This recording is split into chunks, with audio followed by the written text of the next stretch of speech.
Alright, so this is the official Grandma Corwin mac and cheese video. Just gonna start with some prep work here, show our ingredients.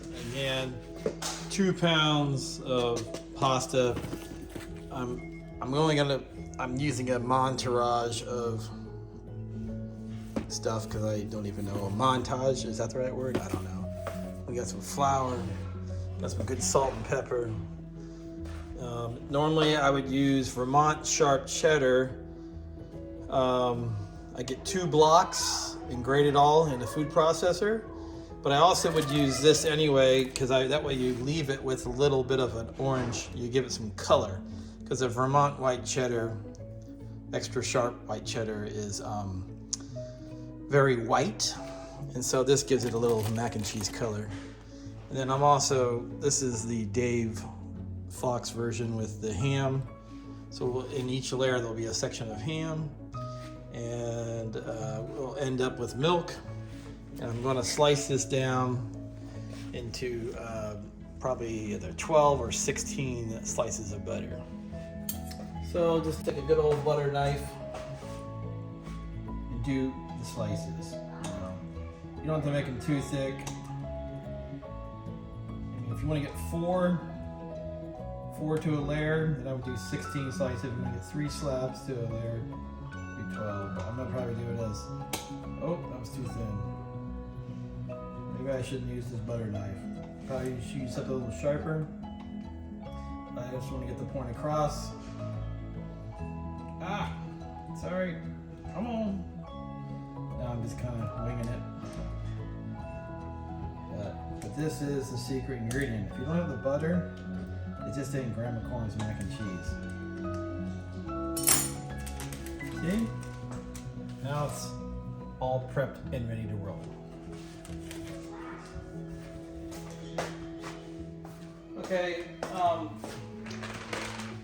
I usually use 2 pounds of noodles. I like the shells, but the shells get interlocked and then they kind of actually reduce the amount. My favorites really are these little squigglies. I don't know, the rotoni, or I don't know what they're called. I mean, you can always do old, traditional, just a macaroni shell, but I just think those are just too boring. I like some texture. So, but this is what we're gonna use. I already just put it in hot water, and I don't do the traditional wait for the water to boil. I just put the hot water in and start them cooking to speed up the process. So that's what we'll do now, cooking the noodles. Well, the worst part of this video is I realized this shirt in cinematic mode just enhances my form. So I'm rather embarrassed. I just re-watched my noodle segment and was in shock. But so while we wait, good old Coke Zero to calm myself down while we're waiting here.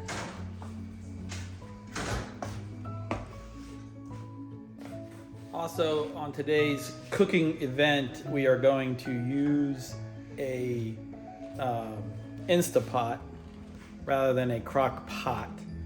Crock pot is the normal way. Now, I have a good friend who sent a video actually today who showed a crock pot cooking his macaroni and cheese inside of some plastic bag. Now, I get it if you're like cast iron cooking, you don't want to clean up a mess when you're out camping, but this is mac and cheese, and the only way to get true Grandma Corwin's mac and cheese is you got to have the butter and the cheese and the milk and the flour, turn that crust against the pot or Insta Pot or the crock pot or whatever it is you're cooking in, because you want that crust. You want to dig down and scrape it so you can actually chew on it. Now, I don't know if that plastic will let you do that, so that's my only recommendation. Again, while we wait for the noodles to cook, I had this inspirational thought. All right, whether you use a crock pot or Insta Pot, it is important to, I don't know if I'm even in this or not, but it doesn't really matter. I always do a layer. I guess this is in place of plastic. This also will help to make a nice crust. So what I do is I change to a scoop like this. So, and I do about 3 scoops of noodles to a layer, approximately. We'll just see how it looks. 1, 2. Okay. So, I don't know if you can see that, but there's a layer. Whoop. I didn't think about this camera work. So from that, it's just the order of just a sprinkle a little salt, sprinkle a little pepper,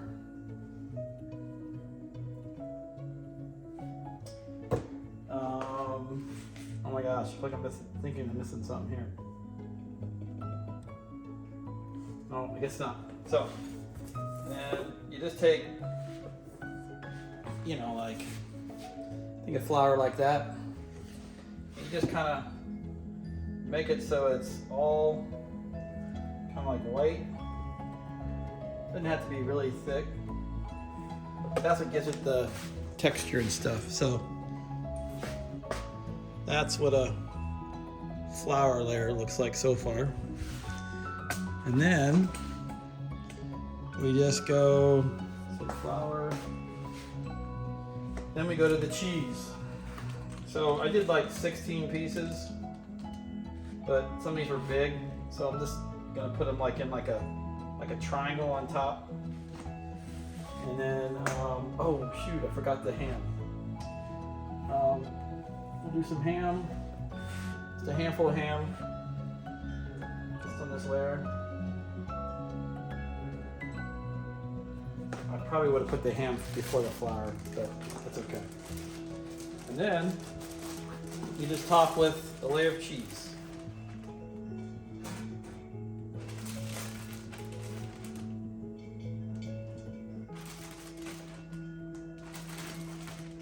And if I would have been using the Vermont white cheddar, I would have been that my main cheese, and then maybe just a little bit of this cheese for color. That's it. I like the flavor of the Vermont white cheddar. So here's a completed layer. Nothing exciting. Okay, and then repeat. I'm gonna do this probably 3 times.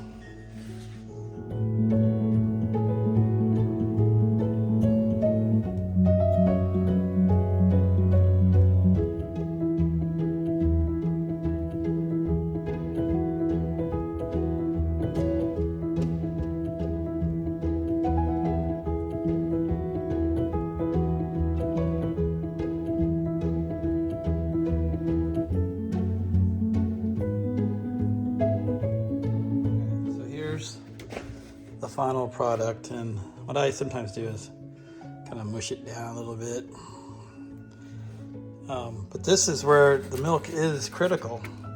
You got to do milk just to where you see it coming up like on the side.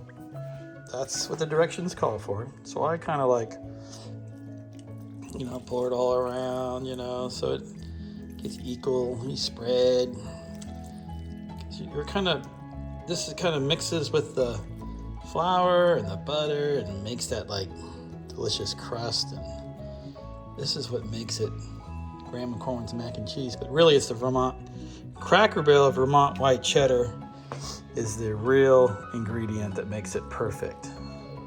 This will just be a cheddar cheese version of it, which I'm not a big fan of, but see how the milk is just coming up right there? That's how you know you got milk. Now, sometimes I overfill the crock pot when I do it, and that's why it's been like that, but that's it. So now we're gonna just, I only need 2 hands, so I got it in the pot. I'll get the top on here and do it right. Let's see here. Steaming, venting. Wait, sealing. All right, and then just do, I can't remember what I did last time. Mary, you remember? I don't know, make that stuff funny. Well, I'm making my lunch. Let's see. Oh, I guess that's it. All right, set it and forget it. All right. Oh my gosh. Say it again. Cinematic mode. Wow. Cinematic. That's what it is. All right, here's the final product. That's awesome like that, baby. There's like a half inch of oil on top. No, that's just it. It'll go away. It'll go away. Looks perfect.